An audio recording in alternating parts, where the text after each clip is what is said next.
Hello and welcome to some Lords of the Fallen gameplay on the PS4. Today we'll be taking on the third boss, the Worshipper, who's a bit of an asshole to be honest, and it did take me about 30 to 40 minutes to actually figure out what I needed to do in this boss fight. But this is the first attempt after it clicked what I needed to do, so by no means is it a perfect run.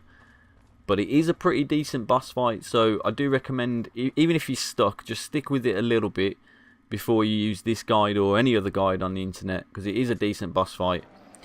But if not, hopefully you can learn from this and learn from my mistakes. I will explain what's going on in more detail for each attack, but the most important thing to remember on this boss fight is that anytime you get a hit on him, you'll go into this animation, which is a stun animation. So if you're in close proximity to him, if he stuns you, he's always going to get a hit on you. So to stop him giving that, if you are going to go in for a hit, just make sure you got enough stamina to roll out the way. Now this attack here, you saw him do this as I got into the arena. The best strategy for this, to save your stamina, would be to just keep running round to the one side, either to the left or the right, because the spikes that come out of the ground can cause massive damage, but if you're constantly moving, you'll never be able to get hit by them. So just bear that in mind. Best way to do it, you'll see him do this one again, he'll slam the top of the pickaxe down and then he'll slam it into the ground, and you can just keep running around. The spikes won't hit you. He always does 1, 2 and then 3, and then you can get a free hit on him.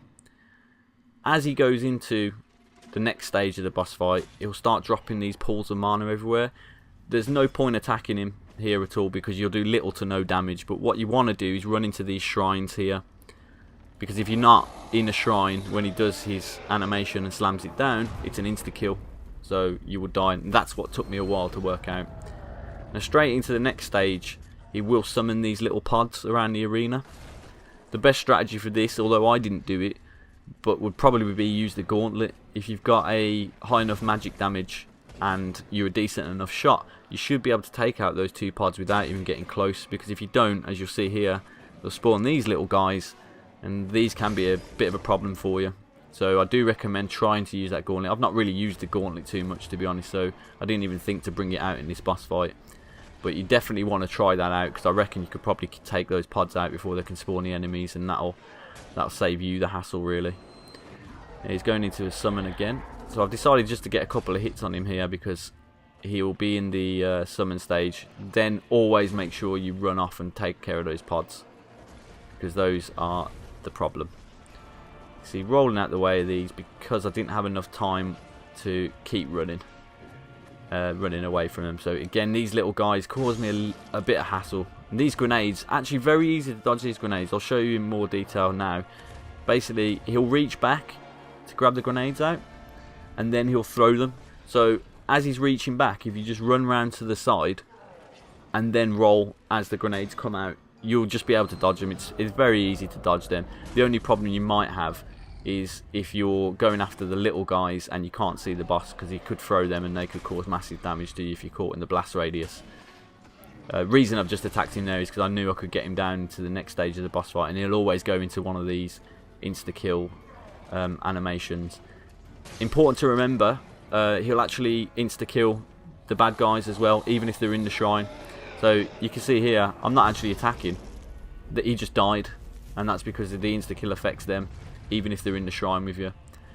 So that's a good thing to remember. So you could just hold off in one of them as he's gone into that animation, hold your shield up so you don't get attacked, and then they'll die. But what you want to try and do throughout the boss fight, if it's possible, see me, I'm getting a bit cocky here just to try and attack him, but I want him to go into this stun animation, because if you can get him to do it close to a shrine, he'll stun himself, and then you can work out the strategy which is best for you. I found it's just to go for it, keep hitting him till I can get him down to the next stage, because he'll go into that insta-kill animation again. Bit of breathing space for us, we can just run back into that shrine over there. And now he's on his last bit of health. Very, very easy after this point. You just run into him and just slog it out with him, really.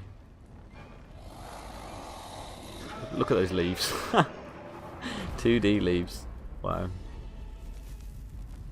Here comes the grenades. So you just run to the right, then dodge. Very, very simple to dodge them. And now he's going to summon, but because he's got such little health and because that great sword can do quite a bit of damage, I'll just slog it out with him. I'll just get in close and just fight. I've got full health anyway now, so it doesn't matter if I take a few hits. And that's the end of that. So all in all, that was actually a great boss fight. I really enjoyed that. especially after I'd worked out what I needed to do. This was the first run, as I said at the start, this was the first run after I'd figured it out. But I do reckon if you're using the gauntlet and you've got a good enough shot and high enough magic damage, you can take those pods out before they spawn enemies. I've got no doubt you could get this done a hell of a lot quicker than what I did. Possibly even a perfect. So I'm looking forward to going back to this in New Game Plus. Or maybe even start again, I don't know. But I'm looking forward to trying to get a perfect run on him, because I think now I know what I'm doing. It should be pretty easy. Although I don't know what New Game Plus is saying yet. He might change his strategy, I don't know, because I haven't got that far. All in all, pretty decent game. I don't think it comes close to Dark Souls, but then in my eyes nothing ever will really. But the fact that this has got quite a similar combat system helps, because Dark Souls' combat system was so good it ruined every other third-person adventure game for me. So thank you very much, Dark Souls. Well, that's it for the video. Hope you've enjoyed it. If you get stuck, just ask me a question down below. But until then, I will see you all in the next one.